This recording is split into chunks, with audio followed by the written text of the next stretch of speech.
a primeira e mais importante notícia do dia de hoje remete ao julgamento no TSE de Jair Messias Bolsonaro. E você tem, olha só que interessante isso, você tem uma fala do Bolsonaro de ontem pedindo para que ele seja julgado exatamente como julgaram a chapa Dilma Temer em 2017. O TSE adotou esse entendimento que liberou a chapa encabeçada pela Dilma Rousseff. Mas não é só isso, né? O ambiente institucional brasileiro ele está totalmente subvertido porque, não sei se vocês lembram, mas a Dilma foi empichada, ela foi impedida. E no julgamento do impedimento, o Lewandowski fez sabe a manobra? A manobrinha? O poder da caneta?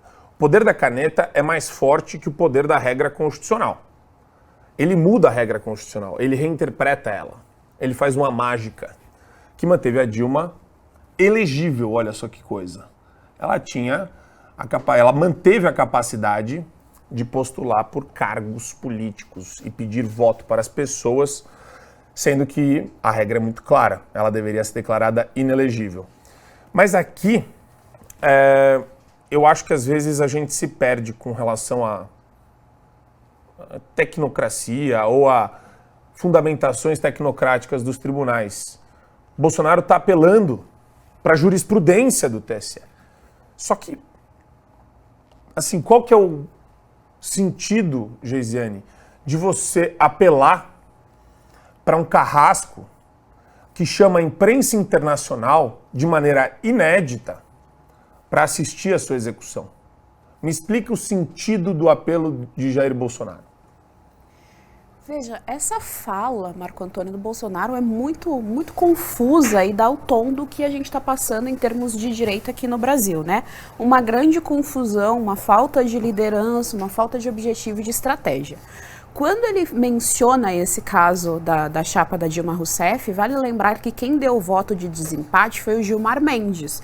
Esse Gilmar Mendes que chamou os curitibanos de germes fascistas e que todo mundo sabe, né, está aí em conluio com tudo que está acontecendo em termos de STF no nosso país. Então veja, ele fala, provavelmente, não sei, vou ser caridosa aqui, provavelmente ele quis ser irônico, sarcástico, dizer, olha, me julguem como foi julgado lá atrás, querendo apontar, na verdade, que faltou legitimidade no processo de julgamento da chapa da Dilma naquele período. Mas não faz sentido você rememorar isso agora, você falar dessa maneira agora. Eu achei uma fala extremamente infeliz. O Bolsonaro está tentando negociar com um cara que quer degolá-lo. É basicamente isso que ele está fazendo. Veja, com comunistas não há negociação, porque eles estão em bases morais diferentes da nossa. Nós enxergamos os comunistas como humanos. Eles são humanos ruins, eles são maus,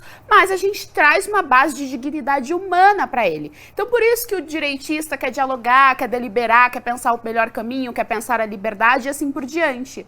Ao passo que o esquerdista não parte dessa base. O esquerdista não olha pra gente como humanos. Eles acham que nós não temos dignidade humana. Eles acham que nós somos verdadeiros demônios na Terra e que, portanto, nós deveremos ser extintos da Terra. É isso que o comunista pensa da gente. O comunista quer nos eliminar. Então não existe negociação, não existe soltar gracinha, não existe soltar gracejos, não existe isso. Existe ação dentro da materialidade, ação dentro da realidade. E é isso que a gente não vê da família Bolsonaro. Vale lembrar que o filho dele, Flávio Bolsonaro, disse que o Zanin ia ser um bom ministro. Esse mesmo, o Zanin.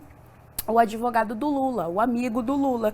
O Flávio Bolsonaro disse que ele seria um bom ministro do STF. Então veja, a família Bolsonaro e a figura do Bolsonaro não consegue perceber o poder simbólico que tem nas mãos, o poder de liderança que tem nas mãos em relação a direita e se entrega, tem uma posição de entreguismo, tem uma posição... Tá quase o discurso do Lula em relação à guerra da Ucrânia, de que, não, os ucranianos têm mesmo que entregar o território para a Rússia, tá basicamente isso. É quase que certo que o Bolsonaro vai ser, não é 100% porque ainda não decretaram, mas é 99,99% de que o Bolsonaro ficará inelegível por uma estratégia muito estranha, como muito bem coloca aqui sempre o Adrilho Jorge, muito provavelmente influenciado pelo Valdemar da Costa, achando que com a sua inelegibilidade a direita de alguma forma se fortalece, porque aí o Bolsonaro ele pode indicar algum político e fazer aí uma narrativa a partir disso, mas a gente sabe que o caminho não vai ser esse. A figura simbólica política que ainda tem uma liderança, uma potencial liderança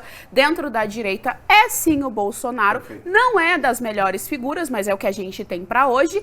E o Bolsonaro não sabe disso. Mas você sabe quem sabe disso, Marco Antônio? O PT, o STF, a esquerda. A esquerda sabe disso. Eu quero trazer aqui uma entrevista, um trecho da entrevista que o Bolsonaro deu para a Folha. E ele fala que vai seguir 100% ativo na política, mesmo que inelegível, mas vai perder um pouquinho desse gás.